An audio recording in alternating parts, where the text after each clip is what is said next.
Hello, it's me. I'm trying to get into the right pose or have the right kind of flavor for this video. But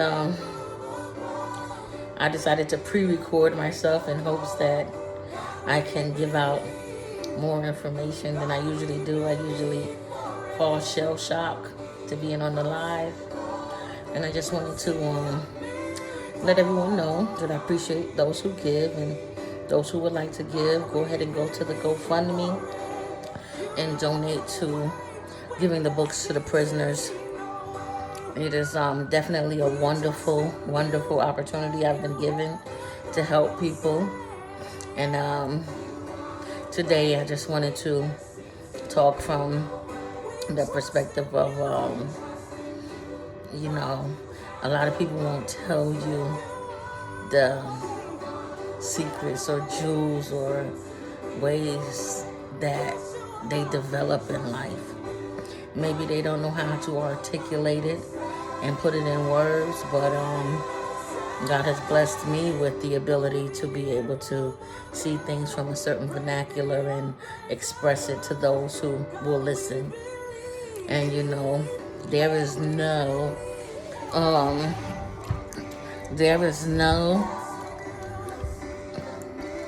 roadmap to life. All we do is try to do the best we can and keep it moving. What I do know is that I was born gorgeous.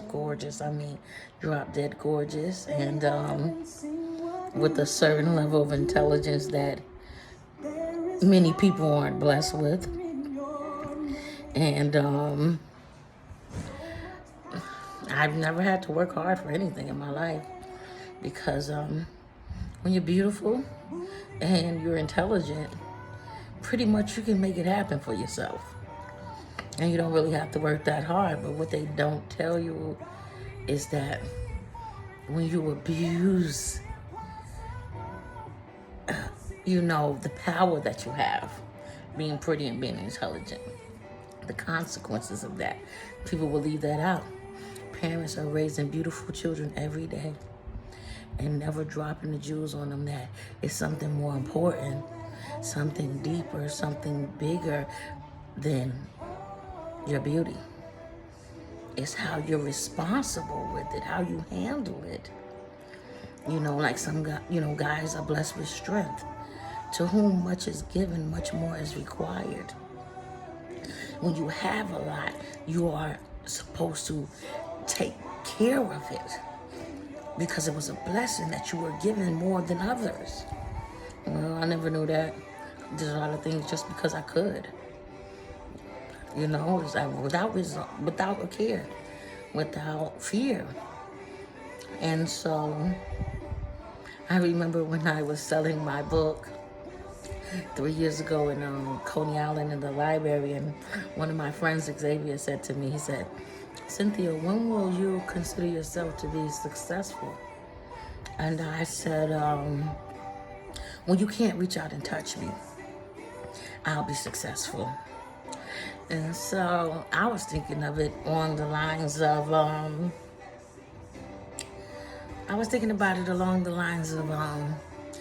physically touch me. My house is going to be in the hills, and I would have security guards, and you would have to go through all of this to get to me.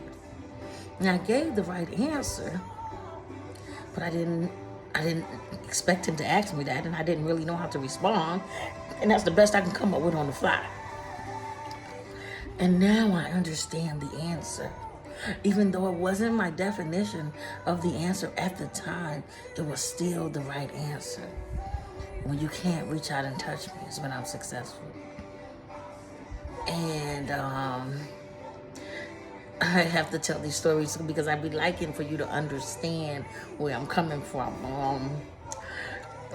There is a story in the Bible about this lady who was really, really sick, and she was sick for years and years, and everybody didn't like her, and they treated her like a disease, and nobody wanted to be bothered with her.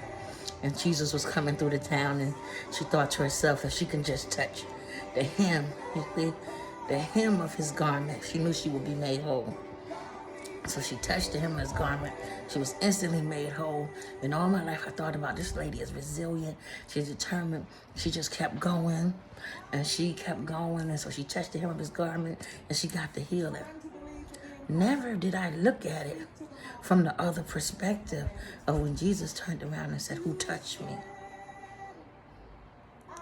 And it was like all these people here, that's what the disciples was telling him. All these people here, Jesus, anybody could have touched you. It's like, no, who touched me? He could feel the power leaving his body. And so a lot of times in our lives, we are unaware of who touched us. It's like, who touched me?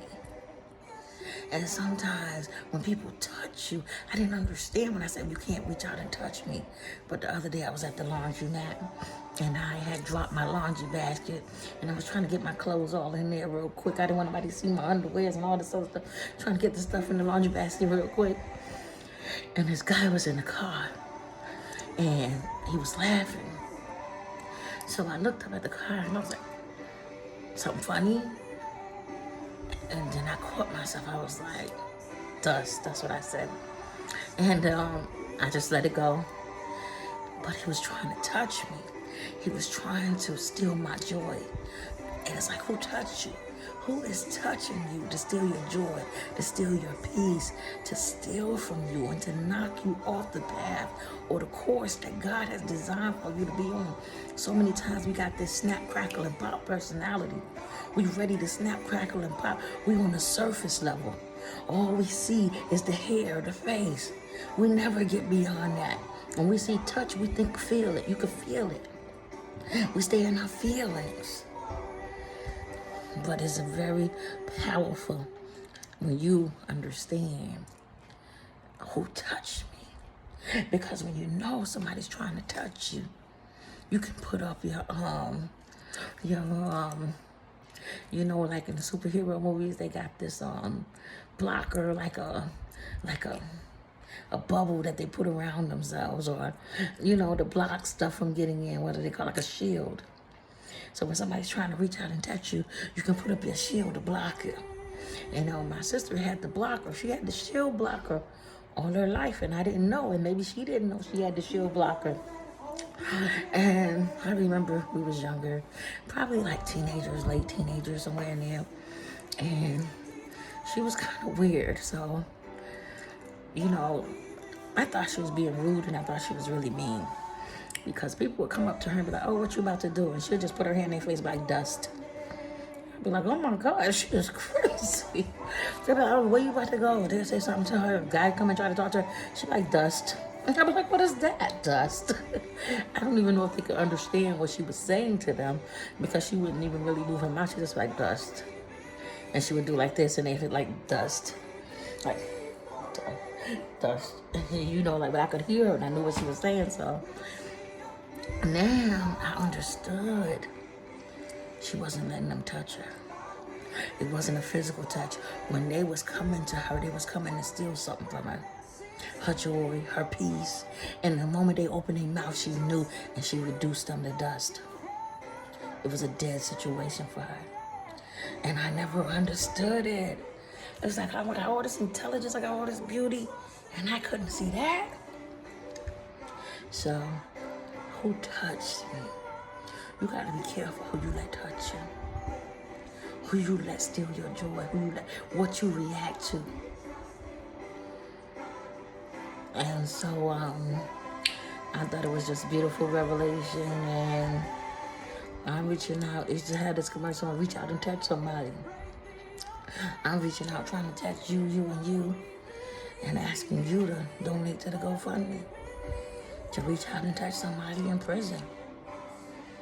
It's a connection we have as human beings to help one another, to be there for one another. And if we can touch people in a way that can help their lives, a lot of people probably think to themselves, well, you know, they on the surface level. They just see the weight, they see the face, they say, oh, you're beautiful. And I know who I am. You know who I am. You know my presence. And knowing who I am and knowing whose I am is a powerful resource. And I have learned how to box out without reducing people to dust. The way I boxed out, how many people know that butterflies created in the cocoon? And sometimes when life come up against you, when you're beautiful and you're intelligent, what I was taught is survival of the fittest. You gotta go along to get along. You gotta blend in. You have to adapt to your environment. And the environments that I were in were not conducive for me being the best that I can be. They were conducive to diminish me and reduce me by my own people to not look at myself as who I really am. But those days are over. I always knew I was. And it's not my fault if you gotta take me in dosage, if you can't handle all of me. But I am great. I'm a child of the Most High God. And so are you. And you gotta watch who touch you. Don't let people touch you. I don't care what you call me. I ain't got the answer to that. I'm gonna put up my shield and reduce it to dust. I don't care what you say about me. I'm gonna put up my shield and reduce it to dust. I don't care if you tell my business. I don't care the rumors you start. I'm gonna reduce it to dust. So, just go ahead and donate. You know, I got 5,000 followers on Facebook, and out of 5,000 people, I'm sending out for more books. The requests are coming in. We're doing great things to my partners who have supported so far. And we're going to go around the world. We already started our motivational speaking here in Syracuse, and it's going to be something great. And don't be like the rest of the world that try to get on or get a piece of the action once it already takes off. It's taking off. We going places, and you just have to decide if you're going with us. So go ahead and go to that GoFundMe, donate what you can. You got it. I know you got it. You know you got it. Go ahead and help me and help yourself by helping somebody else. Be free. Thank you for your time. Enjoy your day. Bye.